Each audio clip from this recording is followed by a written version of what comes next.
Est-ce qu'ils boivent la même chose que nous, nos politiques? Franchement, je ne crois pas, c'est impossible parce que ce qui se passe avec la loi du plomb, là, c'est lunaire. Je te dis tout ça parce qu'en juillet dernier, la loi du plomb est passée par nos politiques. Elle autorise l'acétamipride pour nos agriculteurs. Donc j'adore les agriculteurs, sauf qu'en 2016, elle avait été instaurée parce qu'elle détruit beaucoup trop d'insectes pollinisateurs, dont les abeilles. Sans parler du fait qu'elles explosent les nappes phréatiques. Pourquoi je te dis tout ça? Parce que tu bois de l'eau, je bois de l'eau et ça touche directement notre fertilité. Donc ce sont vraiment des déchets toxiques qui vont aussi altérer le développement cérébral de l'enfant. C'est quand même pas rien.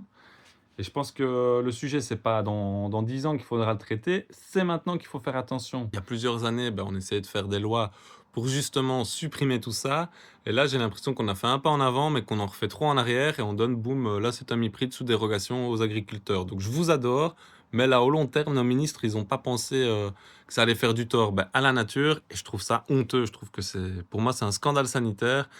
Puisqu'on ne peut plus faire confiance aux politiques, comme vous l'avez vu, pour protéger notre eau et notre santé, je vous conseille d'être autonome, de filtrer votre eau avec des filtres certifiés NSF qui vont filtrer l'acétamipride et les métabolites. Ce sont en fait des résidus de pesticides qui arrivent dans l'eau du robinet et là qui vont être filtrés directement chez vous pour que vous soyez autonome. Moi c'est Adrien, je suis passionné d'eau et de santé, donc n'hésite pas à t'abonner si ce contenu t'intéresse et que tu veux protéger ta santé et savoir ce que tu bois.